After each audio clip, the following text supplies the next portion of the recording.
ఈరోజు ఉస్మానియా యూనివర్సిటీ దగ్గర విద్యార్థుల పైన మరియు జర్నలిస్టుల పైన కూడా విచక్షణారహితంగా పోలీసులు దాడి చేయడాన్ని తీవ్రంగా ఖండిస్తున్నాం.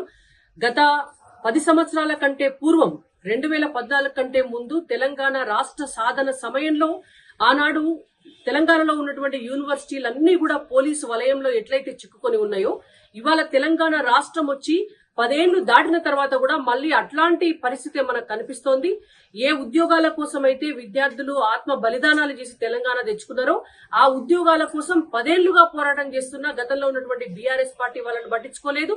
ఇవాళ అధికారంలోకి వచ్చినటువంటి కాంగ్రెస్ పార్టీ నిరుద్యోగుల భిక్షతోటి, నిరుద్యోగుల కుటుంబాల ఓట్ల దయాదాక్షిణ్యంతో అధికారంలోకి వచ్చినటువంటి కాంగ్రెస్ పార్టీ ఇచ్చిన మాటను నిలబెట్టుకోకుండా 2 లక్షల ఉద్యోగాలకు నోటిఫికేషన్లు ఇవ్వకుండా, జాబ్ క్యాలెండర్లు ఇవ్వకుండా, వాళ్ళు చెప్పినట్టుగా గ్రూప్ 2, గ్రూప్ 3 పోస్టులను పెంచకుండా ఇవాళ ఏ విద్యార్థులైతే 2 రోజుల నుంచి తీవ్రంగా పోరాటం చేస్తున్నారో ఆ డిఎస్సిని వాయిదా వేయాలి, 25,000 పోస్టులతోటి డిఎస్సిని మళ్లీ ఇవ్వాలి అని చెప్పి నోటిఫికేషన్ ఇవ్వాలని పోరాటం చేస్తున్నారో ఆ మాట కూడా వాళ్ళు నిలబెట్టుకోకుండా, వాళ్ళ అభ్యర్థులను కూడా పరిశీలించకుండా తీవ్రంగా దాడి చేయడం అనేటువంటిది చాలా శోచనీయమైనటువంటి అంశం.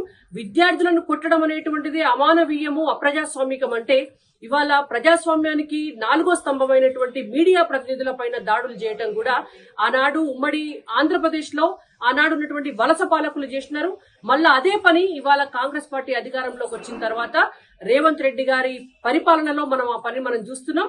పేరుకు మనకు హోమ్ మినిస్టర్ లేరు, ఎడ్యుకేషన్ మినిస్టర్ లేరు, అన్ని బాధ్యతలు నేనే చూస్తున్నా అని చెప్తున్నటువంటి రేవంత్ రెడ్డి గారే ఇవాళ హోంశాఖను కూడా వారి దగ్గరనే పెట్టుకున్నారు. కాబట్టి ఈ లాఠీల కాఠినత్వానికి, ఈ దౌర్జన్యానికి, ఈ దాడులకు విద్యార్థుల పైన మరియు మీడియా ప్రతినిధుల పైన కూడా వాళ్ళు చేస్తున్నటువంటి దౌర్జన్యానికి వాళ్ళు ఖచ్చితంగా మూల్యం చెల్లించుకోవాల్సిందే.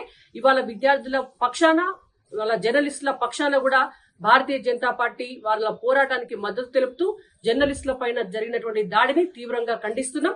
డెఫినెట్ గా రేవంత్ రెడ్డి గారి ప్రభుత్వం క్షమాపణ చెప్పవలసింది. అసలైన తొలి వెలుగు. ఫాలో వాట్సాప్ @తొలి వెలుగు అఫీషియల్.